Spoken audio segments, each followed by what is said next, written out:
Okay, Kelly. Thank you so much, Angela. Good morning, everybody. How nice to see all of you again. My name is Kelly McDonald. I am the immediate past president of the MSBA, getting the opportunity to come back and host Bar Talk one more time. Frank Bishop, our current president, is away and could not host today, so I got the lucky tag. We are delighted to be joined today by Dean Leigh Saufley. Thank you so much for being here with us today, Dean. Thank you for having me. Dean Saufley is going to be giving us a bit of an update on things at the law school. She's also happy to answer, well, I can't speak for her, but you're free to ask her questions. And if you would like to ask any questions, please feel free to put them in the chat and we'll try to address them. And once Dean Saufley is done, we'll give you a quick update on the Bar Association. So, oh, and I should add, thank you also for your patience. We were overcoming some technical difficulties and they have been overcome. So that was the reason for the slight delay in getting started this morning. So without any further ado, Dean Saufley, over to you. Thank you, Kelly. And I will confess the technical difficulties were mine, but I'm sticking with my story, which is that the Bar Association's Zoom crashed my computer. And so if anybody asks you, ultimately, it's got to be Kelly and Angela's fault.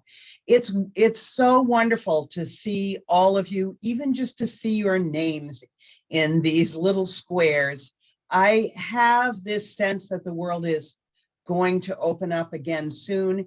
And the missing connections, all of us, I think, are just significantly missing the opportunity to spend some time with each other.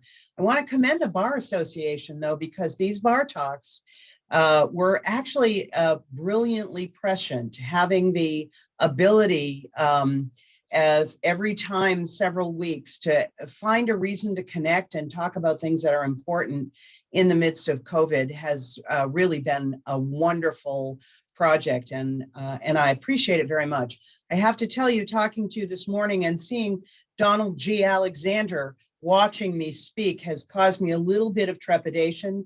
If he dissents to anything I say, just remember he doesn't have that authority anymore. But it's lovely to see so many of you, and really, if you have questions, I'm happy to answer any questions. My plan is to give you just a quick update on the period of almost catastrophe at the law school, how we got to where we are, talk to you a little bit about the new building, which will come online this fall, and what we're anticipating moving forward, and then answer questions. And I will talk as fast as I can because I recognize we don't have a huge amount of time, and I'm very happy to see you all here. So I want to take you back to the mid-teens when law schools began having difficulty all across the country. The applications to law schools plummeted, problems existed everywhere. It was no different at Maine Law. And by 2014, 15, 16, Maine Law was really struggling. Unfortunately, the fiscal struggle at Maine Law was not recognized quickly by the system because Maine Law was at that point nested under an undergraduate college. And there wasn't a lot of attention being paid to what was going on. So during that period of time, Maine Law lost several really terrific faculty. The Center for Innovation and Patents was decimated. A number of programs that had been started up were all cannibalized. The building, which we all know was having some issues around repair, it was becoming mature with the rest of us, just literally began to fall apart. And by about 2018, people were wondering whether, in fact, we would continue to have a law school in the state of Maine. A committee was put together. It had a wonderful title like the Committee to Advise on the Future of Maine Law. And a number of people worked very hard to look at national trends, Maine trends, budgeting issue, try to figure out what the problem was, because the law school was literally on its last legs. And the committee issued a report in 2019 with very strong recommendations that the law school needed to be supported and had to move forward into the 21st, 22nd centuries, and it had to do so rapidly. And shortly after that, the system hired Dan Malloy to be the chancellor of the entire university system. Some of you may remember Chancellor Malloy was the governor. First, he was the mayor in Stamford, and then he was the governor in Connecticut for 2 terms. And he, I refer to him as an egg breaker. He's an iconoclast. He is unafraid to make changes. He did a lot of criminal justice reform in Connecticut, and then decided that he wanted to leap into education. So in July of 2019, he came to the university system and had this report that said the law school has got to receive better support and better attention from the system. And he went right to work at it. In the spring of 2020, on April 15th of 2020, I first stepped foot in this building, this lovely building you see behind me. And it's great. It's a sunny day and things are fine. On a rainy day, you would see the rain coming into the room, which we have been unable to stop because the building is such a disaster, but it's lovely and sunny and the temperature is reasonable. You will all recall that by April 15th, we were in full-fledged panic over the pandemic. Everyone had gone home. There was not a soul in the building. That's not true. There were 2 other intrepid people who would come into the law school building on a regular basis and try to help me figure out what's going on. We are a year and a half, actually approaching 2 years later. And over that 2-year period, despite the pandemic, the chancellor has been absolutely true to his word. There's been much greater support for the law school. Governor Mills stepped up with serious resources for the law school, and the legislature recognized the importance of having a law school in the state of Maine that provides all the services that it does, including new and energetic lawyers on an annual basis. So things are improving. There are many things that still need more resources, and we're working with the system on all of that, but a lot is getting better. And so one of the things I thought you might want to talk about today is the new facility for the law school. So the system has been looking for a new building for Maine Law for 16, it's now almost 17 years. And some of you are as old as I am, and you remember a time when Dean Pittigoff was talking about putting Maine Law on the ocean in Portland, right along the Inner Bay. That, of course, never came to fruition. And then there was conversation with the Alfond Foundation, which has been really supportive of everything that we're doing, about building a huge building right somewhere here on the USM campus. And then, and this really, sadly, there was some silver lining to the cloud of the pandemic. There were buildings all through downtown Portland that had no one in them. And one of those was the building that CIEE had been in previously. CIEE is a wonderful organization, and I always feel a little sad that it was the shrinking of that organization that led them to leave this building completely empty and make it available for the law school. The system stepped up. The building is leased right now. We have the legal right to be in the building for 10 years. There's conversation about whether at a certain point we'll exercise a right to purchase. The system and the governor stepped up with resources. We're renovating the whole building, creating new classrooms, and we will be in the building by fall semester this year. We had hoped to be in the spring. One of the issues you've all seen, the supply chain problems, all of the issues trying to get contractors and subcontractors, but we have a terrific contractor. They're ready to go. Renovations are starting in this next couple of week period. We're still working with the city around one final permit, and then we're off to the races. So for those of you who know this building, I apologize, I'm talking too fast, so questions, absolutely. The round building, which, as you know, represents brutalist architecture and was a really big deal in the early 70s. This round building has 3 primary classrooms. Every one of them is internal. Our students sit in those classrooms for hours every day with no natural light and no ability to get any fresh air. And for those of us who graduated from Maine Law, when I arrived in the fall of 77. I see some of my classmates here. We thought it was a pretty cool building, even though it was built without enough bathrooms for women, because nobody really thought women would spend a whole lot of time in a law school. But it has in the meantime suffered really seriously from, it's not just delayed maintenance, there's been no maintenance, and it is crumbling around us. It's very sad. So the 3 classrooms and a couple of seminar classrooms here in the new building will become 5 classrooms, 2 of which are huge and can be separated to create additional spaces. There will be, I think, 3 or 4 really beautiful seminar spaces, and there are conference rooms all through the building. If you know the building, so some of you will know exactly what building this is. It's right beside, well, it's right in downtown Portland, 2 blocks down from the courthouses, right beside the Custom House, and the other side of the building looks out at Casco Bay.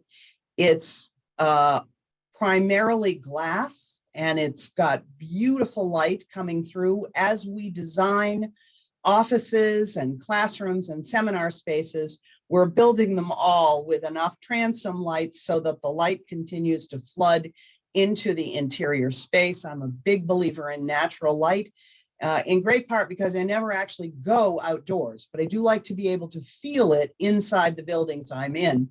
The building will have, if you've walked by it in Portland, you can walk right along the sidewalk and look in. The first floor has a wide open space and a cafe right in one corner of the first floor.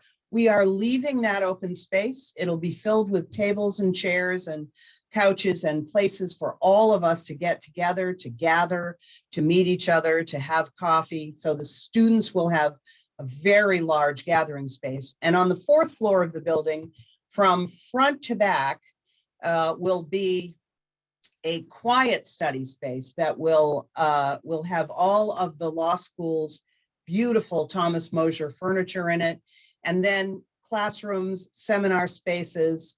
5th floor will have all of the faculty in beautiful, well-lighted offices. And we're one of the major benefits of moving, aside from the ability to expand the law school, which we've not been able to do at all because of the space here. One of the real benefits of the new building is its ability to have all of the updated technology.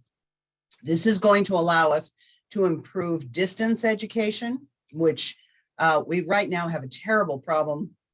The 1L classroom here in the building, we can't do what is basically Zoom classes with any regularity because the building is not, as I have now learned, shielded sufficiently for the technology to run into the classrooms and help students connect at a distance, which has been, as you can imagine, a serious problem during the pandemic. And now, so as of February 2022, most of the students are back in this building. Still, we're trying to distance where we have a mask requirement. So if somebody walks into the room while I am on Zoom. I have my mask at the ready. Students are masked during classes. Professors are teaching with masks, which we were not sure would work. They have, God bless them, been absolutely wonderful about keeping each other safe. We've had very few positive tests at the law school. And in fact, with the work that the university system has done to make sure that we are testing and masking and isolating when necessary, the University of Maine system has been one of the safest places in the country as the pandemic has rolled across the country. But we think, and I would love for any of you to confirm this for me, that the pandemic is beginning to recede. And we're looking at some return to normalcy, but I think there are a lot of people who think the world is never going to be exactly what it was before the pandemic. So I'm happy to talk about the fabulous new building. We do expect to be in by October. We will be inviting everybody to come and see and have tours. We'll be able to do conferencing both in person and at a great distance from there. We are working very hard to expand the kinds of programs, even non-JD programs, where people can take classes at a distance, some synchronous, some asynchronous, all kinds of great things happening around compliance certificates and business and transactional JD certificates. And our privacy and cybersecurity program is growing as well. And as you know, Maine Law has a very vibrant environmental program, which we are working right now to rebuild. It was a bit decimated in the during the Troubles. But there's so much happening, so many great things going on. And I'm cognizant of time. If you have questions, I'm happy to answer them. So great to see you all. There's the dissent coming in. Not really dissent. I was wondering if you could tell us a little more about this great initiative to establish sort of a remote teaching and legal aid program up in Fort Kent. I mean, that's a wonderful idea and consistent with the efforts that you've been working on with the law school, even when you were Chief Justice, to improve activity in rural areas. And it sounds like a great initiative.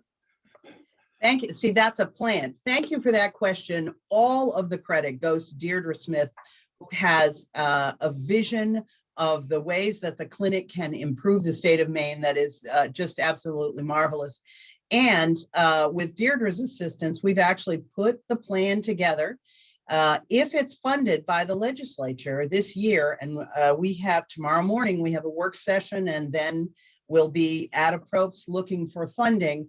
What will happen is we will expand the clinics for Maine Law into the rural areas, beginning in Fort Kent, which, as many of you know, is probably the worst legal desert in the state. There are simply not enough attorneys for so many things that need to get done. And the plan would be that at least 2 students each semester would be in practice in the clinic in Fort Kent, and even possibly serving some of Presque Isle. There would be students who will be full-time in the clinic in the summers, 2 students each summer. And so there would be a year-round clinic presence in that area. If the legislature funds this, as we have asked them to, we will be able to expand the clinic into other rural counties. And I think the next county we're looking at right now is probably Franklin, possibly then from there into Washington County. But imagine, this is my theory. You can all tell me if I've lost my mind. When students go from our rural justice summer internships into rural counties, they come back just absolutely positive about how wonderful it is to work in rural Maine. The bar is great to work with. The need is strong. You can make a great living as an attorney in any of our rural counties. And the problem with the challenge right now is providing the opportunity for law students to see that potential. So as they are able to get out there into the rural counties, actually spend time with lawyers in the courts, with clients, and see how beautiful it is. We're seeing students going from our summer rural internship programs into permanent rural practice. And we're really thinking that the more students we can expose to these beautiful counties, the better we will be at making sure that the future of access to justice in the rural counties is strong. Thank you for that, Don. That was a great softball there, and I'll weigh in to note that the Maine State Bar Association has written a letter in support of this. And Dean Saufley, which LD is it again? LD 1926. 1926. The rubber hits the road when it comes to the dollars, and so this will be one of the appropriations committee is going to be balancing this request against all the others that are out there. So to the extent that you have friends in the legislature or wish to weigh in, please do write in support of what we think is a very important initiative. Exactly. So just quickly, here's a friendly question in the chat. Yes, indeed, Maine Law is hosting the National Moot Court Marine Law Competition coming right up this spring, which is very exciting. We're developing a reputation in that area. And that reminds me, last year, 2 of our students came in second in the international competition on privacy law. So Maine Law is really making its mark in a variety of different ways. And it's oddly, notwithstanding the rain in my office, it is a wonderful time to be at Maine Law. And I'm going to be inviting all of you to drop by and have coffee and see what it's like as soon as we are able to get into a building that is safe and dry.